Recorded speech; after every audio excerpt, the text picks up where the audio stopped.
Control చేస్తున్నారు. ఇది బాగా గమనించండి. మీకు చిన్న విషయం చెప్తాను.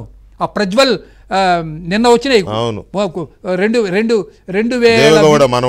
2000 వీడియోలు. దేవగౌడ అని ప్రైమ్ మినిస్టర్ ఆఫ్ ఇండియాగా పనిచేసిన వాడు, పెద్ద ఆయన అంటారు ఆయన్ని. చాలా మంచివాడు ఆయన, అందులో అనుమానం ఏం లేదు. Is a good man. మరి ఈ వీడియోలన్నీ కూడా 5 ఏళ్ల నాటి వీడియోలు ఇవాళ కర్ణాటకలో ఎందుకు వచ్చినాయండి? సడన్ గా రాత్రికి బయట. I'm not supporting that boy. He deserves. అట్లాంటి వాళ్ళని చౌరస్తాలో నిలబెట్టి కాల్ చంపాలి. చైనా అయితే ఆ పని చేస్తుంది. అవును, చైనా చేస్తారు, గల్ఫ్ దేశాలైనా చేస్తారు. చంద్రబాబు నాయుడిని వెధవాన్ని తిట్టాడండి కొడాలి నాని. అవును, నేను టీవీలో చూసాను. వాస్తవం, ఒకసారి కాదు 100 సార్లు తిట్టాడు. ఒరే వెధవా అంటున్నాడు. ఏమిటి, వాట్ లాంగ్వేజ్ ఈజ్ దిస్? నాకు 84 ఏళ్ల వయస్సు, ఒక ముఖ్యమంత్రిగా పనిచేసిన వాడిని ఇలాంటి భాష వాడమని ఆయనకే వచ్చిందా ఈ భాష, లేకపోతే వాళ్ళ ఆయన పుట్టుకతో వచ్చిన భాష నేర్చుకున్నది? పుట్టుకతో వచ్చిన భాష అని కూడా నేను అనుకోను. లేదండి, ప్రాంప్ట్ చేస్తున్నారు ఎవరు. అందరం పెద్ద బాల శిక్ష చదువుకున్నాం, ఆయన ఇంకేదో పుస్తకం చదువుకున్నారు. ఆయన మామూలుగానే ఆయన భాష అలా ఉంటుంది, మామూలుగా మాట్లాడినా కూడా అలా ఉంటుంది. దుర్మార్గం కదండి అది. ఇప్పుడు అది దుర్మార్గం అంటున్నారు. జగన్మోహన్ రెడ్డి గారు ఈ వారం రోజుల నుంచి సభలు చూస్తే చంద్రబాబు నాయుడు గారిని చంద్రముఖి అంటాడు, విషసర్పం అంటాడు, కాలనాగ్ అంటాడు, ఇంకా చాలా పదాలు ఉన్నాయి, కొన్ని గుర్తే రావట్లే నాకు. చంద్రముఖి అంటే సినిమా చంద్రముఖి లేకపోతే శరత్ బాబు గారు చంద్రముఖి కాదు. సినిమా చంద్రముఖి, రక్తం తాగే చంద్రముఖి, ఏదో రక్తం తాగే చంద్రముఖి అలాంటి.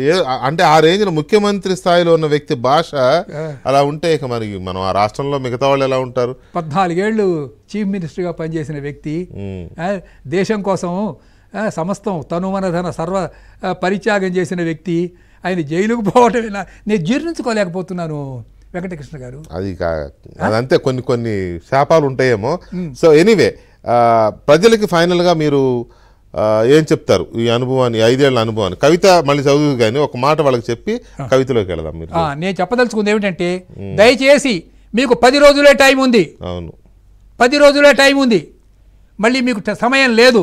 ఇప్పుడు గనక మీరు పొరపాటు చేశారంటే మీ కొడుకులు మనవాళ్ళు ఏడవలసిన దుర్గతి పడుతుంది. దేశం చిన్న చిన్న ముక్కలైపోతుంది, విచ్ఛిన్నం అయిపోతుంది దేశం.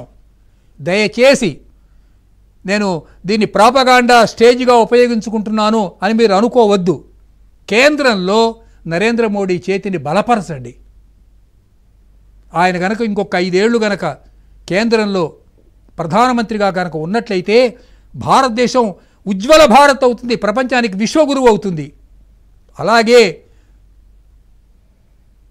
తెలుగు రాష్ట్రానికి సంబంధించి, ఆంధ్రప్రదేశ్కు సంబంధించి దయచేసి మీకు చేతులెత్తి నమస్కరిస్తున్నాను. ఎటువంటి పరిస్థితుల్లో కూడా ఫ్యాను గుర్తును గెలవకుండా చూడండి. ఫ్యాను గుర్తును ఎటువంటి పరిస్థితుల్లోనూ గెలవకుండా చూడండి. ఏమవుతుంది గెలిస్తే? అర్జున వినుము గీతోపదేశం. చంపువాడొకడు చచ్చువాడొకడని ఇద్దరు లేరు. చంపువాడొకడు చచ్చువాడొకడు అని ఇద్దరు లేరు. ఎవడి ఫ్యానుకు వాడే ఉరేసుకొని సీమాంధ్రలో చస్తున్నారు. చంపువాడొకడు చచ్చువాడని ఇద్దరు లేరు. ఎవడి ఫ్యానుకు వాడే ఉరేసుకొని చస్తున్నాడు. ఉక్కపోతకై ఫ్యాను కింద కూర్చుంటే రెక్కలు విరిగి నెత్తి మీద పడ్డాయి.